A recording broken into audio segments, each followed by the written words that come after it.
Today I'll be exploring perplexities in Alzheimer's disease research. So we have all of these jokes and funny stories about how older generations can never remember anything. But say you're with a family member or an older friend, and at some point you realize they're not really functioning the same way that they had been. Maybe they forget where they put their keys every time they set them down. Or maybe they're having trouble with remembering what day it is or what day of the week it is. Or they can't really recall a conversation that they had just a few hours ago, or they have to ask the same question over and over and over again, even within a conversation. Eventually, these memory concerns are brought up to a doctor, and that witness account alongside a PET scan and oftentimes a cognitive test is how Alzheimer's disease is diagnosed. And at the time of diagnosis, Alzheimer's may have been progressing for upwards of 10 years prior to actually seeing symptoms and being diagnosed. And so what exactly is Alzheimer's disease? So Alzheimer's is a progressive neurodegenerative disease where the death of nerve cells and loss of synapses in the brain lead to a loss of cognitive function that is always fatal in the end. And so Alzheimer's affects approximately 6.7 million Americans and about 50 million people worldwide, and accounts for about 60 to 80% of all dementia cases. And dementia is categorized as a complete loss of cognitive function, where people don't even know how to eat or sometimes drink water properly, stuff like that. It's really, really sad. And currently, there are no known cures or no known causes. We don't know the reason why behind neurons die. We just know they do, and when they die, it leads to this cognitive decline. And so to better illustrate the prevalence of Alzheimer's in America, here's a little pie chart of the prevalence of Alzheimer's in senior US adults. So that's anyone over the age of 65, and that is about 12%. And as age increases, the slice of pie of people with Alzheimer's also increases. So at 85 years old, there's about 36 of the population that has Alzheimer's, which is wild. And then these are MRI scans. On the left is a typical brain. And as you can see, it's kind of full. If you can see my mouse, there's not much gaps or space anywhere. On the right is an Alzheimer's disease patient. This is a post-mortem brain. You can see there's just huge gaps everywhere, and there's a lot of extra space. And in this red circle is where Alzheimer's neurodegeneration starts, and this section includes the hippocampus and amygdala, which are parts of the brain that are tied closely to long and short-term memory as well as emotions. So there are really two types of Alzheimer's disease diagnoses or categories. And the first is early onset, which is Alzheimer's diagnosed before 65 years of age. These are typically this kind of Alzheimer's only accounts for about 1% of all Alzheimer's cases, and it's caused by genetic mutations in the amyloid precursor protein, presenilin 1 or presenilin 2. And then the second is late onset, which is any Alzheimer's diagnosed post 65 years old. And there's not really late onset is pretty elusive because we don't have any 100% telltale signs that is exclusive to Alzheimer's or any known root cause. But there are known factors that increase the risk of developing Alzheimer's, and the biggest of these is age, followed closely by the presence of the ApoE4 allele instead of an ApoE3 or E2 allele. And then smaller risk factors include bad cardiovascular or dental health, brain inflammation, and surprisingly, gender. If you're female, you have an 11% chance or higher chance of being diagnosed with Alzheimer's later on in life. And this isn't even an exhaustive list because the body is an interconnected unit, and there's no one isolated system. You change something else is probably going to be changed. You just don't know it all the time. And again, there is no known cure for Alzheimer's. However, there are 5 FDA Approved Therapeutics to slow the symptoms and progression of Alzheimer's. And so there are 2 broad categories. The first is acetylcholinesterase inhibitors, which include donepezil, which was approved in 1996, rivastigmine, approved in 1995, and galantamine, which was approved in 2001. And the other category is NMDA antagonist, memantine, which is used to treat severe Alzheimer's, and that was approved in 2003. And then there's also this combination drug of Namzaric, called Namzaric, which is a combination of donepezil and memantine, and it's used to treat moderate to severe Alzheimer's as well. But hold up. did I really just say the last FDA approved drug for Alzheimer's was in 2003? And the answer is kind of yes, I did. And that's the question we'll be exploring today. Why haven't there been any new therapeutic treatments approved for Alzheimer's since 2003? And we're going to explore this by first looking at what the current therapeutic strategies for treating Alzheimer's is, and then looking at where the current and new future of Alzheimer's disease research is heading, and trying to find like the links between the two, and then maybe where like future insights could go. And so the two main hypotheses used as models for Alzheimer's treatments currently is, well, the cholinergic and then NMDA receptors again. And so first we're going to look at the cholinergic system, which kind of focuses on everything surrounding acetylcholine, which is a vital neurotransmitter involved in attention, motor functions, and memory, and is additionally important for some synapse function. And I mean, there are other things that acetylcholine does, but those are the big ones, especially memory, of our interest.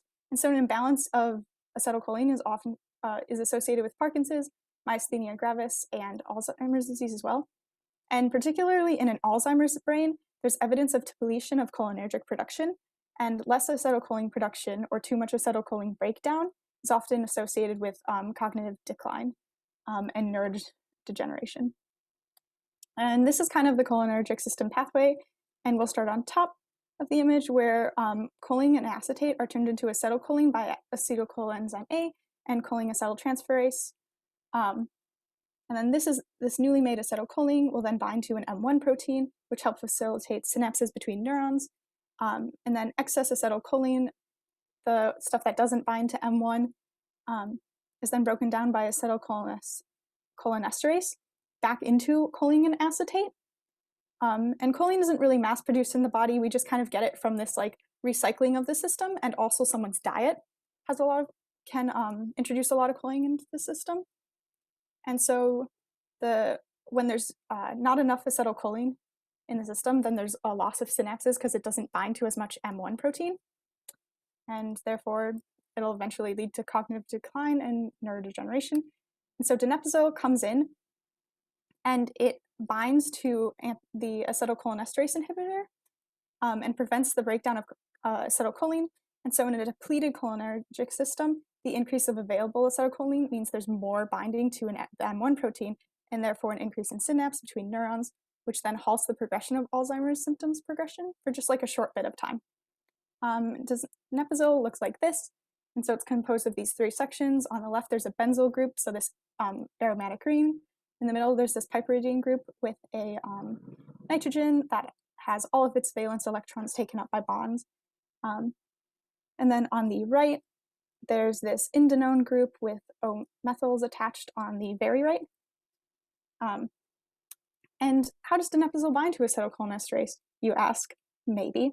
Well, on the left is an image of acetylcholinesterase, and it's a dimeric protein, meaning there are two identical subunits that kind of just like click together, and that's how it is. And those arrows are pointing to the active sites, which is typically where acetylcholine will bind to.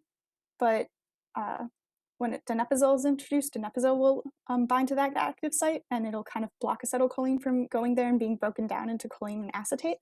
And then on the right is just like a zoomed in image of this.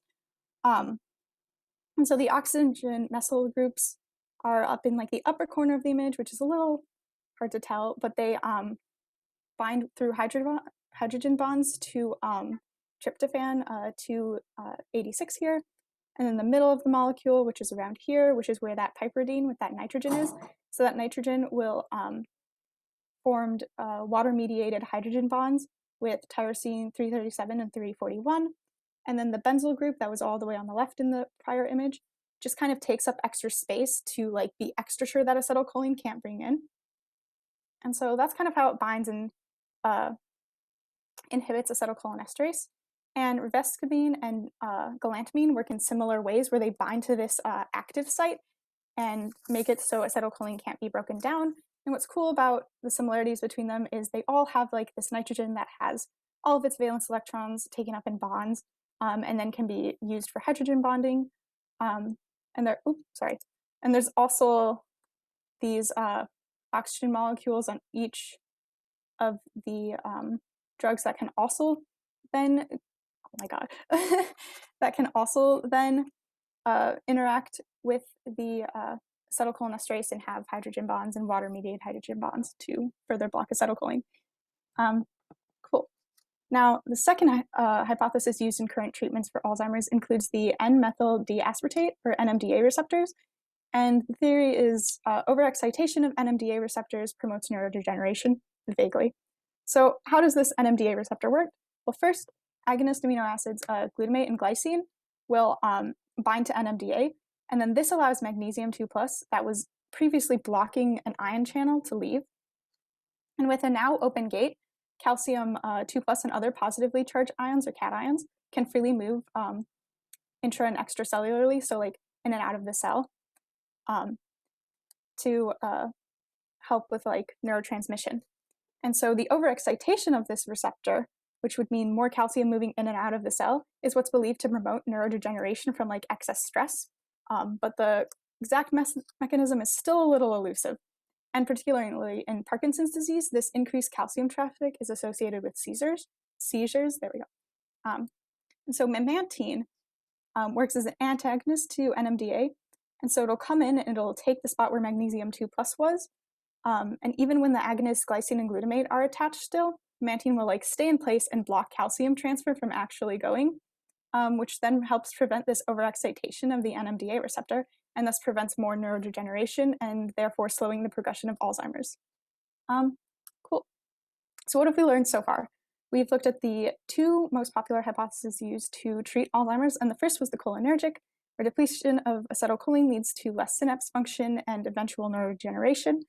And this includes acetylcholinesterase inhibitors like donepezil, rivastigmine, and galantamine to stop the breakdown of acetylcholine into cholinesterase acetate. And the second was how NMDA receptor overexcitation may lead to neurodegeneration, and how memantine is an antagonist to the NMDA receptor and blocks calcium from freely moving through that ion channel, which then will prevent overexcitation and therefore slows neurodegeneration as well. And even though these theories are what's used for Alzheimer's treatment, if you look at like the Alzheimer's Foundation website or Wikipedia or literally any well-respected informational Alzheimer's website, the most prevalent theory explaining neurodegeneration from Alzheimer's actually focuses on beta amyloid plaques and neurofibrillary tangles. So neurofibrillary tangles, we'll start there. Microtubules are these like tiny little tubes, surprise, surprise, and they're inside cells, including neurons. So on the left of this image, you have a neuron here, and you got this like axon coming off of it. And then within that axon, there are just a bunch of microtubules. And microtubules help just like transfer molecules and proteins within a cell. And tau is a protein that is on like the side of these microtubules and helps hold them together so they don't like fall apart and disintegrate. But in an Alzheimer's disease brain, this tau can become hyperphosphorylated, which then means the tau will come off of the microtubule will start to disintegrate, and the hyperphosphorylated tau will like clump together and like create this huge tangle within particularly like axons of neurons, which then will interfere with synapses and therefore lead to neurodegeneration again. Now the other aspect of this theory, beta amyloid plaques are clusters of malformed beta amyloid proteins. So like somewhere along the way of formation, these beta amyloid proteins became shapes they weren't supposed to. They became malformed. And that causes these proteins to clump together outside of neurons, which will then interfere again with synapses and leading to neurodegeneration. I personally like to think of it like when I say interfering with synapses, I like to think of it as me trying to walk outside in Appleton currently, because there are so many river bugs and they just hit your face, get in your way. You have to slow your walk. You sometimes have to swat them out of the way. It's a good time. Yeah. And so if these are the most popular theories for Alzheimer's pathology, then why don't we see more treatments that focus on those areas directly? And to do that, we're going to look at how beta amyloid plaques come to be actually. So we start off with the amyloid precursor protein, which is on that top left there. And APP can either be cut by alpha secretase into S-APP alpha, or it can be cut by beta secretase into S-APP beta. And then S-APP beta will then be cleaved by gamma secretase into the beta amyloid protein. And interesting fun fact, the role of beta amyloid in the brain and elsewhere is kind of unknown, but malformed beta amyloid highly correlates with Alzheimer's and is like the one actual sign we know, like if a postmortem brain has amyloid beta plaques and they were showing a lot of symptoms of Alzheimer's, then they had Alzheimer's, and that's kind of like the diagnosis. And so in early onset Alzheimer's, there's oftentimes a mutation in this amyloid precursor protein that'll then like go in throughout the whole system and just like, a good phrase is garbage in, garbage out. If you put in a garbage protein to then be cleaved or like be reshaped into another protein later on, it's going to be garbage still, which then will cause like this beta amyloid protein to not be how it's supposed to and instead will clump together into plaques. And particularly when APP has like a genetic mutation, both SAPP alpha and beta are like also malformed and can also clump together, so that's really fun. And then PSNE1 and PSNE2, the other mutation for early onset, those are both two like genes that help code for subunits in the gamma secretase protein that helps the final cleavage to get to a beta amyloid protein. So when there's a mutation there, it'll cut it up in the incorrect spots, which means the final protein can't fold properly and therefore will clump up later on. Again, beta amyloid plaques. And so targeting this pathway is a little bit difficult because first, beta amyloid isn't just in the brain, it's kind of throughout the body. And therefore finding drugs to only target the brain beta amyloid already requires extra layers and extra like detail and attention to detail. And additionally, I found this interesting mouse study that found that induced beta amyloid plaques in the peripheral system could then cross the blood-brain barrier and get beta amyloid plaques into the brain and induce Alzheimer's symptoms, which like adds more complication because it means you have to be really like aware of how the body works again as a whole system instead of just like looking at the brain. And then, yeah, there we go. And then there was also an attempt made to create a gamma secretase inhibitor for early onset Alzheimer's, but there were severe side effects to that, and it was like promptly like dropped off the radar, and I couldn't find too much about it post that. Now, this is a large graphic. It's a little overwhelming, and it's from a great review on potential Alzheimer's drugs in clinical trials as of July 2020, so a little late right now, and I'm waiting for the next July paper so I can find out the next Alzheimer's drugs in clinical trials. So the outermost ring shows drugs in phase 1 of clinical trials, and the innermost is drugs in phase 3 of clinical trials. Phase 3 is like, if a drug passes phase 3 properly, they can be FDA approved. That's pretty cool. So it's kind of like the final step. And I want to use this graphic to illustrate some of the commonalities in Alzheimer's drug research. And I first want to reiterate that there is no known root cause for late onset Alzheimer's, and therefore most of the treatments aim at symptom reduction, including like most of the drugs on this graph or on this diagram as well.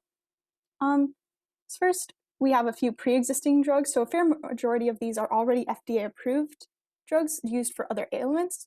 For example, lithium is a drug used to prevent drastic mood alterations in bipolar disorder, and metformin, circled in red over here, is a drug used to control blood sugar levels. And again, both are pre-existing FDA-approved drugs that are now being put back through into the system to see if they have any interaction with like Alzheimer's symptoms. Additionally, there are drugs that will focus on the same pathways or mechanisms as current Alzheimer's drugs, so that NMDA or cholinergic hypothesis. For example, AXS-05 and AVP 786, now circled in blue, are both NMDA receptor antagonists like memantine. Another commonality is the prevalence of long clinical trials and subsequent discontinuation of research far into the Alzheimer's drug line. The first example I'm bringing up is solanezumab, which it's a drug that was in clinical trials starting 2013, but just this year, so like, that's over 5 years later, was discontinued when it failed to show statistically significant reduction of Alzheimer's symptoms against a placebo.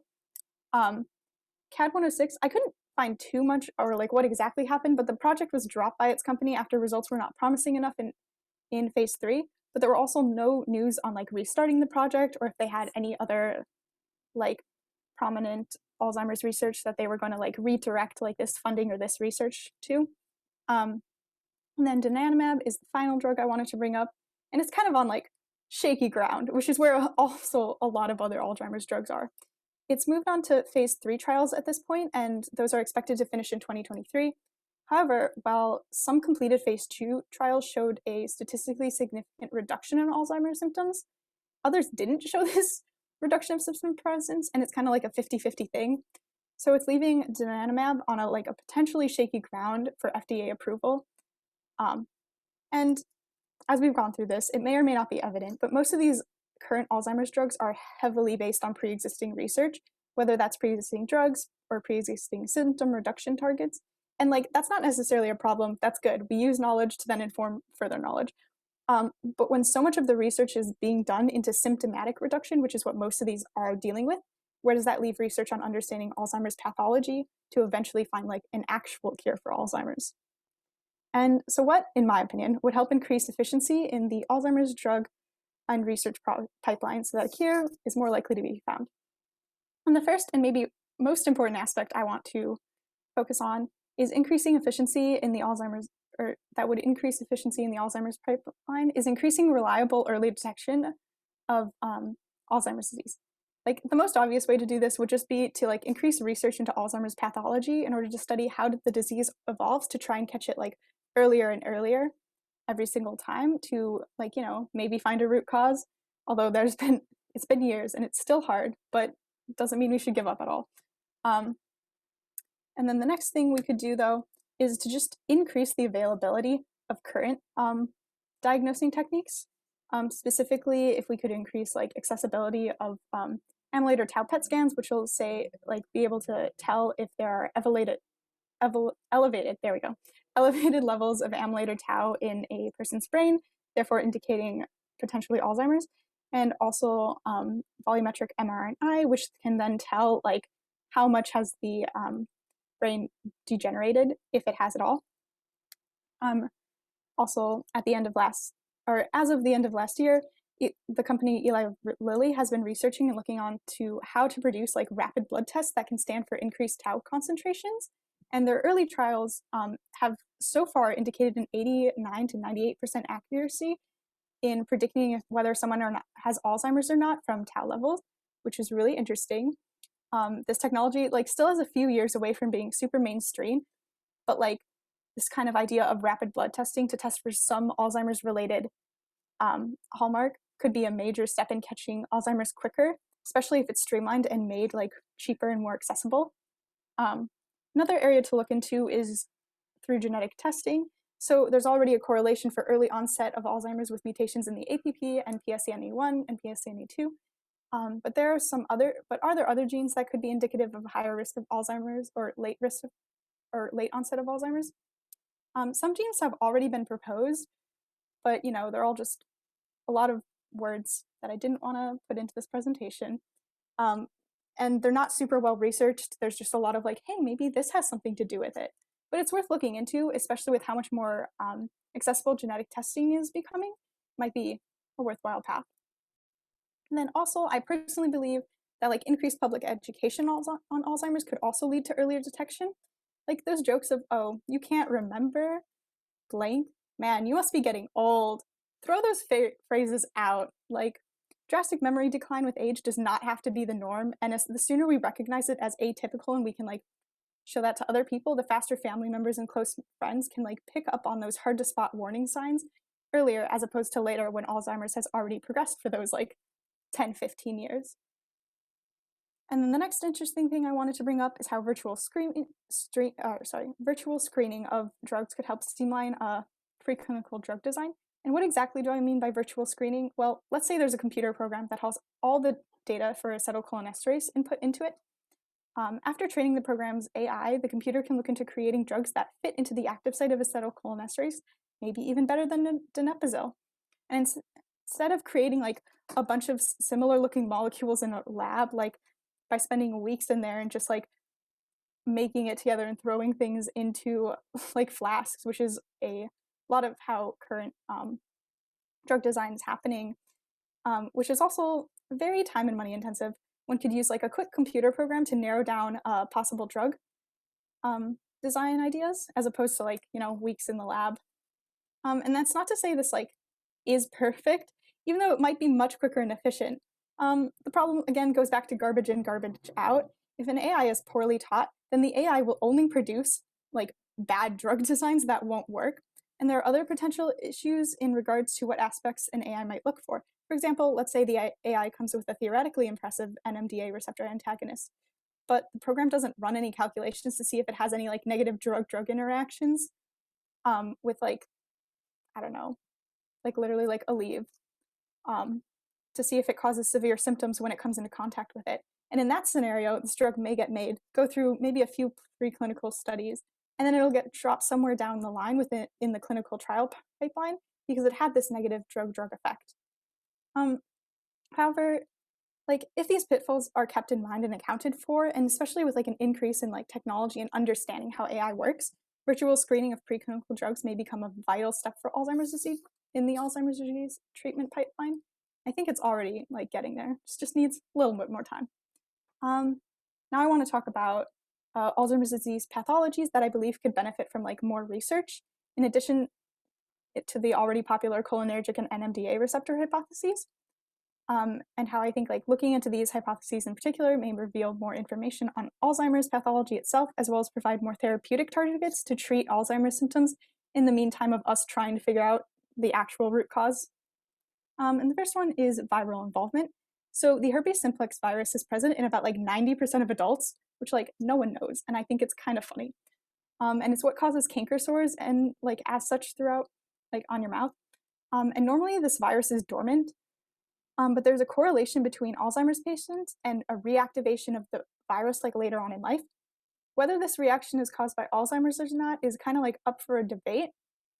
But if there is a relation, it would be worth looking down into how the herpes simplex virus 1 inhibitors could maybe potentially decrease Alzheimer's symptoms or vice versa, something like that. Another path to look down is about dental health. So Porphyromonas gingivalis is a bacterium that causes a form of gum disease, and it's been found in higher concentrations in Alzheimer's patients' brains compared to non-Alzheimer's brains. And there's a positive correlation between gingipan toxins from that bacterium and tau protein levels. And currently, what's pretty cool is there's one drug, aduzaginstat, yes, that's in clinical trials. I think it's in like phase 2 at this point, to see whether inactivation of those gingipan toxins can reduce Alzheimer's symptoms. But those trials still have like years to go before they'll be like relevant in a conversation or like in an everyday conversation. Another thing to look down would be inorganic molecules. For example, zinc 2+ is an inorganic molecule that's been shown to regulate glutamate production. And glutamate is one of those agonists for NMDA receptor. Once it binds to NMDA, magnesium 2 can leave the calcium channel, and then like overexcitation could happen in Alzheimer's. So controlling zinc 2 levels in like a very directed specific way might be another way to then control NMDA overexcitation. Another aspect is the cardiovascular system is another like potential pathology interaction to look into. So it's known that hypertension increases peripheral beta amyloid proteins, and as we've seen in those mouse studies, it might be possible for that peripheral beta amyloid to then move across the blood-brain barrier and induce like Alzheimer's symptoms if it is malformed. In addition, patients with type 2 diabetes have a 65% chance increased risk for developing late onset Alzheimer's. And I briefly brought up metformin, a current hypertension reduction drug, or like a blood sugar controlling drug in phase 3 of clinical trials to see if there's any effect on that on Alzheimer's pathology. So like this little hypothesis already has some attention, but more research on the matter like never hurts. And then the other thing is a person's microbiome might also have an effect on Alzheimer's, because if you didn't already know this, your body is more like, you're more made of bacteria than you are of you, and the composition of those bacteria have massive sway on a person's health. So back to Alzheimer's though, on one study found that there was a distinct microbiome composition in 85% of dementia patients they looked at. So like very, very late stage Alzheimer's that is like complete cognitive loss. Additionally, peripheral Inflammation in patients with cognitive impairments was associated with increased of the bacteria Escherichia and Shigella, and those promote inflammation, and further associated with decreased U-bacterium that promotes anti-inflammation. And in Alzheimer's, persistent inflammation can increase stress on neurons, potentially accelerating neurodegeneration. It's one of those like smaller risk factors of late onset. The reason I put those two aspects on the same side is because both the cardiovascular system and microbiome are like partially, if not mostly, controlled by diet. Now, like, I love myself greasy foods. They're fantastic. Like burgers, fries, more fries. Those high simple carbohydrates, high trans fats, high cholesterol foods are lovely, but they're kind of like awful and terrible for the body if that's all someone eats. And the Western diet in particular is like very harsh on a person's cardiovascular and microbiome health. I mean, we see so many ads for like, wow, get your cholesterol down. And it's because like our Western diet is so tasty, but not the greatest for an everyday choice. Alternatively, so like that's bad. Alternatively, the Mediterranean diet has been suggested as a much healthier alternative, rich with vital like proteins and molecules that are deficient in a Western diet that may help slow any neurodegeneration waiting to happen in the brain. And this includes choline, because I mentioned it much earlier in this presentation. How choline like isn't really produced in the body; it's only recycled from the cholinergic system, or you have to get it in a diet, and it's very lacking in a Western diet. However, it is in a Mediterranean diet, which is pretty interesting. And to be honest, the most tempting thing about the diet, though, is that like hummus is included in that, and I'm like super food motivated, and like hummus is just amazing, especially with vegetables. And this is the last thing I'm talking about, I promise. And I wanted to end it on a more like kind of interesting, hopeful note. So I'm going back to the big graphic, and I want to point out one of these drugs, aducanumab, in a phase 3 of trials. And so it's pretty cool. New drug, question mark. And its story goes kind of like this. So, it also binds to beta amyloid plaques to like stop them, or not the plaques, malformed beta amyloid protein, so it stops them from clumping up to form those plaques.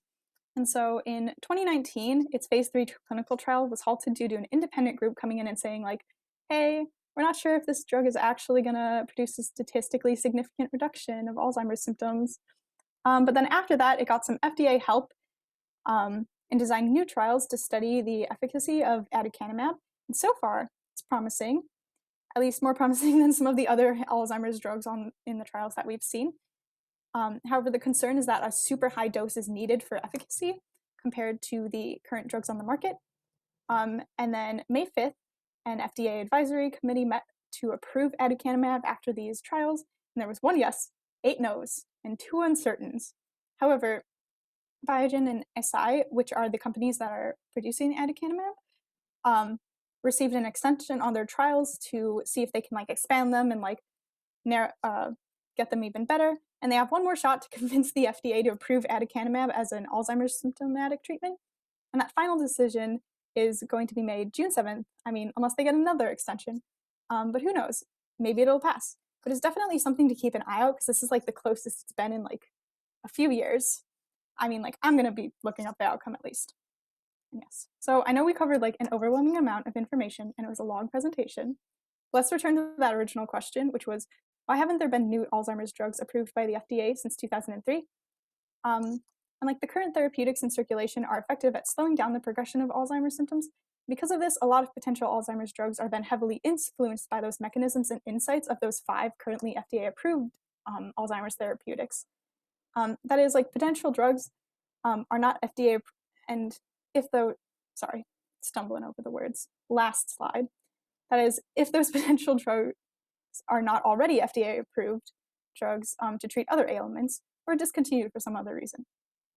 And there are ample interactions between systems of like Alzheimer's pathology as well as like others that are prime targets for like future Alzheimer's pathology and symptom reduction research. Again, my favorite being the cardiovascular / microbiome / Alzheimer's interactions, because like I'm just very food motivated. However, there's like forever more to discover about the world, and like every day I'm reminded of just how much information like we don't know about the body, and how like it has been since 2003 since we've like made major strides in Alzheimer's. And at some point, I'm sure we're going to find a cure, but the only question is like how long. But I have hope at least. Cool. Those are my citations. Thanks for listening. Please let me know if you have any questions. Yay, very nice, very nice. Okay, lots of stuff. So who wants to start the questioning off?